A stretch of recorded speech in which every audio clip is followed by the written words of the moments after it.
Hello. Hi, everybody. It's me, Rebecca John. And this is going to be a bit of a longer video, so settle in. Not too long. I'm just going to do makeup. It takes like 10 minutes, but just wanted to give you guys that disclaimer. It's going to be a bit of a little talky talk. I'm getting ready for a photo shoot, and I thought that it would be a good time to come on here and give you guys a little bit of a life update. Kind of talk about the break I took, the changes that I've made since then, you know, what you can expect. The pumper on my lotion is broken, as you can see, which is why I'm putting on my lotion like that. Yeah, I need to go let my dogs in really quick, so I will be right back. Okay. First off, I just want to say shout out to Bree, my friend Bree. I borrowed this sweater last fall when we were at a bonfire at our house, and I still have it. If you want it back, please just let me know, or we'll give it back to you. All right, so we know in the beginning of March, I had announced I was taking a break from social media, and that break was to deal with some heavy mental things that I was going through in my journey at that time. And that was heavy. That was like, I go back, I read that status, and I'm like, whoo, girl, like, I have to remind myself to be kind to myself when I read that status, because I'm like, you really just put it out there for everyone. Like, you showed them those dark demons inside of you. And the fear that I had about that was that people would be like, oh my gosh, she's so weak, she can't handle her shit, like, look at her, you know, crumbling. And that was my anxiety definitely talking, and I do want to extend so much gratitude towards you guys, because y'all did not respond in the way of my fear. Like, you proved me wrong, you proved my anxiety wrong. You guys showed up with love and care and compassion and understanding, and like, nobody was messaging me being like, when are you coming back, when's the new music? Like, I didn't receive that from y'all. And I just want to say, like, thank you, because during that time when I was going through that, I feel like I was really shown the people in my life that care about me, that love me, and the people that were not meant to be in my life. I do feel like that was like made very clear to me during this time. And I just want to say, like, y'all showed up and were like such a light in my life during that time, because I was able to take off that pressure of myself, and like, just the way you showed up and reacted to that allowed me to reassure myself, like, Rebecca, you are okay. These, like, people love you, people care about you, people want what's best for you. So thank you. During that break, like I said, it was pretty obvious your girl was going through it.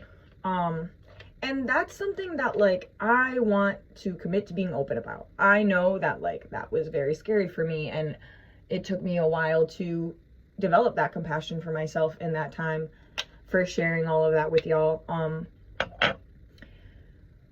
And because so much of my music and my platform is also intertwined with mental health and taking care of yourself, and like, music is the way that I regulate my emotions the most. It is where I am able to be most honest about what's going on in my head, and it is like truly a lifeline for me, and has gotten me through the toughest times that I've been in.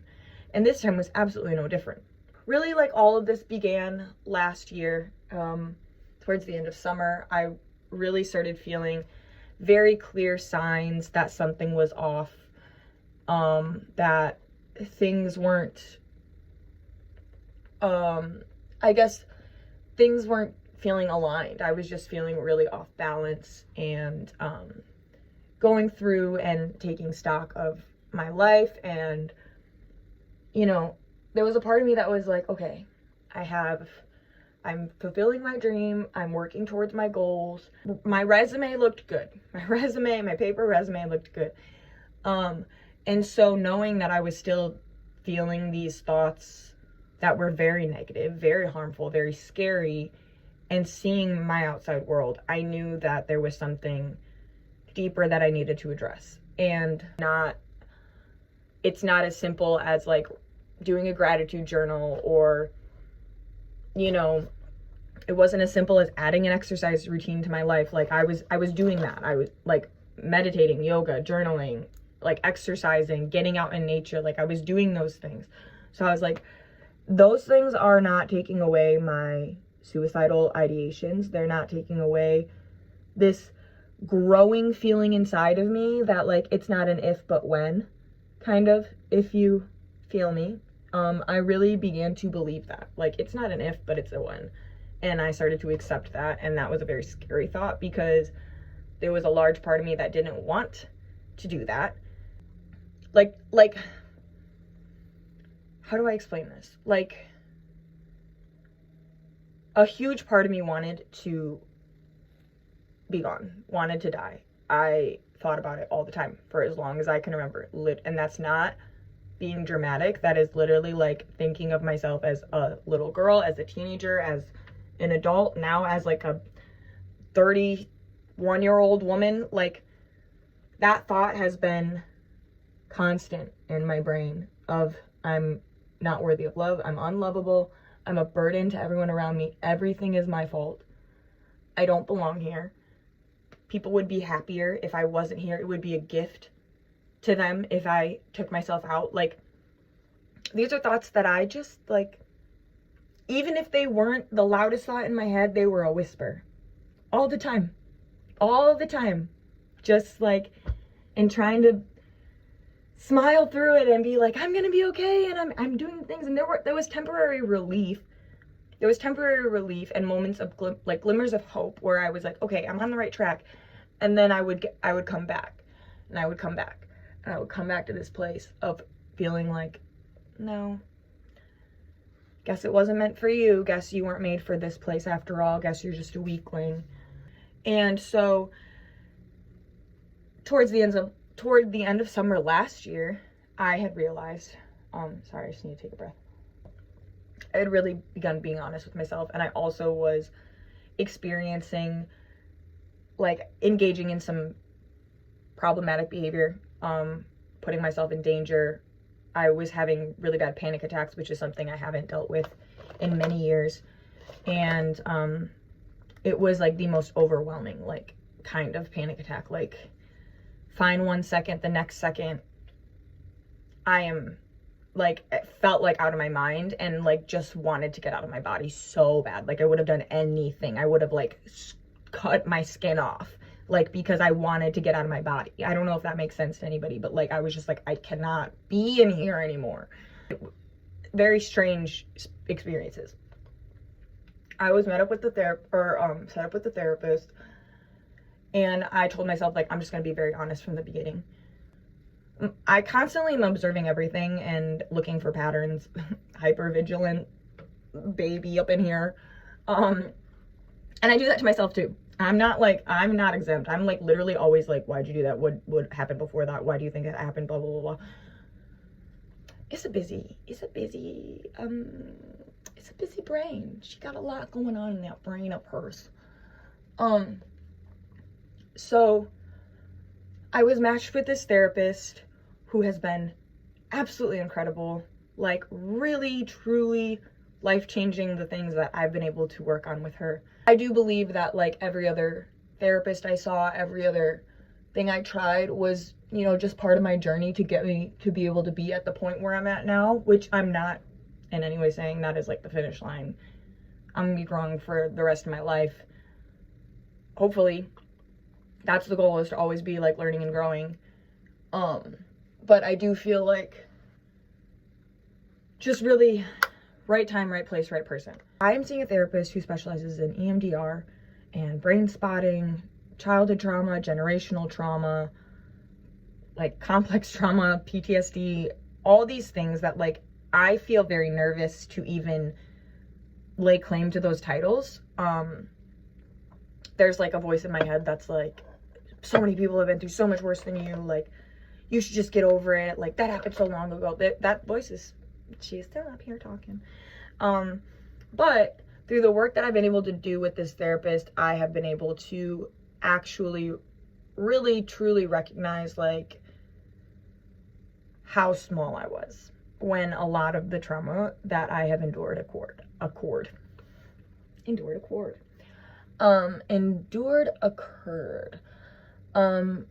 was really small, and that if I witnessed a child my age as me now going through the things that occurred in the place I grew up, 0% would I ever be like, get over that, or like, you should just forget about that. Like, that was the narrative that was taught to me a lot.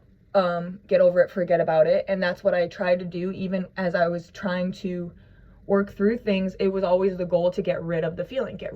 How do I not feel this thing in my body? And what I didn't understand was, you can't just push it away. You can't run it away.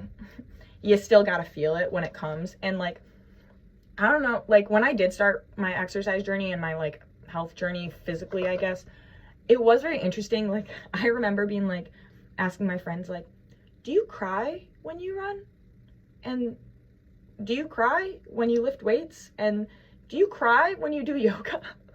Like, every time I was moving my body physically, I would just end up in tears, like sobbing sometimes, and I was like, I don't know why this is happening. And all my friends were like, no. Little did I know, I was unconsciously releasing emotions stored in my body through that physical movement, because I was doing really intense physical workouts at first. And yeah, your trapped emotions will release at times like that. So now I really lean into that, and it's like one of my favorite things. And I know if I'm really struggling with something, sometimes I'm like, okay, just go run until it comes, like, or do a yoga until it comes, and try to process that. So I didn't realize that in order to actually truly and healthily rid myself of those feelings, I was going to have to allow myself to feel those feelings, and like what that meant.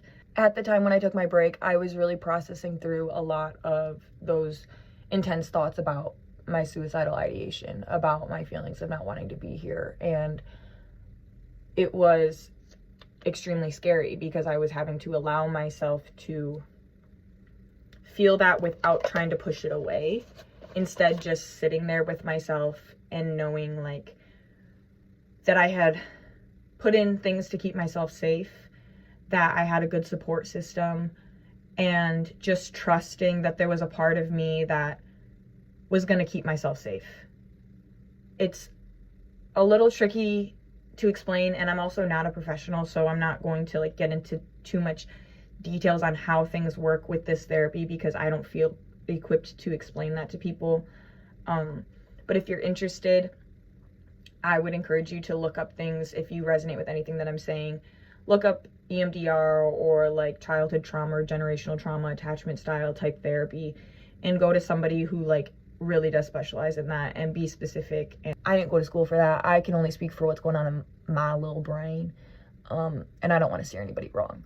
Going through that and feeling that, and knowing that I needed to just focus on that. I was feeling so much outside pressure, not from anybody, from myself and from what social media just does inherently to people, of like, I had like my whole year planned out on like release time schedules and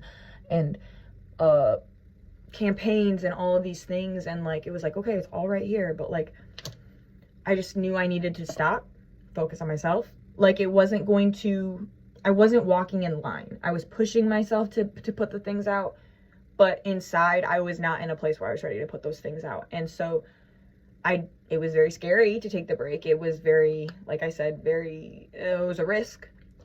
But I've also come to a place where I'm like more comfortable taking risks on myself, and betting on myself, and trusting the universe that like everything falls into place when it's meant to fall into place. Again, my personal experience. During that time, I really leaned into music. I wrote a lot. And just kind of did what I always do. I extracted the demons from inside me, and I put them in a little box, which oftentimes looks like a song for me. And they're safe. There I can see them. There I can look at them. But I don't have to hold them in my body, if that makes sense. So I turned to music a lot, and I also was being very honest with myself about how my life was going, the direction I was going, and it was also revealed to me just how personal my music is to me, how much of a healing force it is to me, how much it feels like oftentimes I am like, what's the word? Not like a servant or anything, but like I am here to write the song that needs to be written. And sometimes I feel like I don't have much say in that. It's interesting. Like, the songs come out when they're ready to come out, and they demand to sound how they sound. I don't know. It's strange. So, I mean, that led to a lot of specificity, and I didn't really understand that prior to having these, like, breakthroughs, but, like, my music is so personal to me. It is such a source of healing for me, and I need to, above all else, be making sure that I am honoring myself when I'm creating music. And it came to a pretty, like, big realization for me that in order to create the music that I needed to create and be the artist that I needed to be, I needed to step away from working with other people in the sense of a band.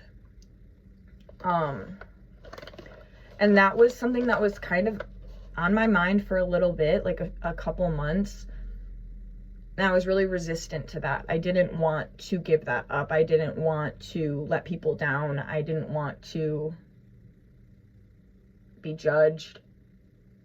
I felt a lot of things that were making me resistant to wanting to make that choice, but it just became very clear to me that, like, that was the choice I needed to make. And so I did end up breaking up the band. I broke up the band. The band is broken up. And you know, that happens with artists. And especially if you are an artist who feels so deeply connected to your art in a way where it's almost like you are one and the same. It happens, you know, like you will need to make changes that are difficult, and maybe not everyone will understand. Maybe you won't even understand, but to me, like, I, first and foremost, like I said, the integrity of my music and my art is what I need to uphold. And I worked with very talented people. This has nothing to do with anyone's talent at all. It really was just, I wasn't able to bring to fruition the things that I felt needed to be brought in that setting. And so I will be going forward for now as a solo performer, solo artist. I'm still working with other musicians and things in a collaborative sense where it makes sense. But for the most part, you'll be seeing just me for a little while. And so that brings me to some of the next things, which is music. What happened to the music you were gonna put out, Rebecca? I thought you just said you had your whole year planned out and all your releases and everything was gonna be great. Yeah, I did say that. What's gonna happen? That's my voice, by the way, speaking. That's not supposed to be y'all's voice. That's my inner, like, bully talking. So what happened with the music is I definitely need to put some distance between myself and that music right now. There are songs I am proud of. I do think they are objectively good songs. Some of them just didn't feel like, I felt like I was writing a song because I felt like I had to, from an outside pressure and not the inside pressure that I was just recently talking about, like how I said I feel like I need to write songs sometimes.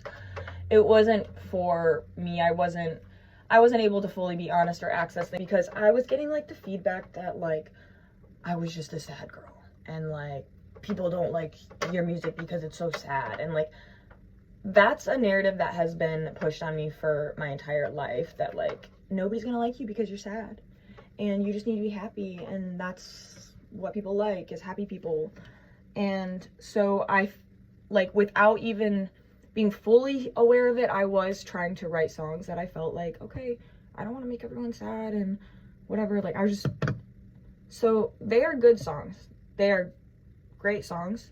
I do believe they will come out when it is time for them to come out. It's just not right now. I need some distance between those songs. I need to let them breathe. I need to, you know, continue to process through all of that, because it wasn't an easy thing to do, and there were some negative things that happened because of that I just am still processing through. So most of those songs are being put on hold right now. There is one song that I did feel very much connected to, that I absolutely love more. Like, this is the song that wants to come out first. It was the one I wanted to release first, but I was met with resistance on that as well, and pressure on myself as well. But so I do have a release coming out. That is what I'm getting ready for the photo shoot for that. And I'm gonna make a separate video on a separate post on the exact date that's coming out. But I have a song that I am gonna release from that time, and then the music that I was writing during the time when I was processing all of these things is also going to be coming out this year, I think. But I do have new music coming out in the next couple months that I'm really excited to share with you guys. And I'm really excited to share the story of that, because it's a very, very special story. And it's, I don't know, I just love that song. I love the song so much that's coming out. I find such hope and comfort in it holding me all the time. And I hope that you also receive it in like a really wonderful way, I guess. All's that to say that I am really in a much better place now. I will not say that those thoughts won't come back again. They have in certain ways creeped up in my head since that really long few week period of processing that. I do feel like the worst is behind me. I feel much more free in my brain, but I also know that life is an up and down, and that nothing is permanent. Everything is temporary, and there may be a time when I feel like that again, and I can only hope that if it does come back around, or that I am able to meet it with love and compassion again, and just, you know, that it'll be a bit of a smoother ride. I don't know. Thank you all for being here. Don't be afraid to reach out, seek your supports. You are so much stronger than you feel, and you deserve happiness just as much as anybody else in this world. And I just encourage you to just take care of yourself. Just give yourself a hug. Just be kind, be gentle. You're all so amazing, like warriors. Like, you're amazing. Thank you, thank you, thank you. New music is coming soon. Changes are happening. Things are gonna look a little different, but different is good. And yeah, I'm just so excited. I'm so excited. Thank you all. Goodbye. This is, oh, by the way, this is my Loon mug. I had some people ask me about this. I got it at a gas station in the Upper Peninsula. I don't remember which gas station it was, or if they still have it in stock, but it's my favorite mug. Okay, I love you.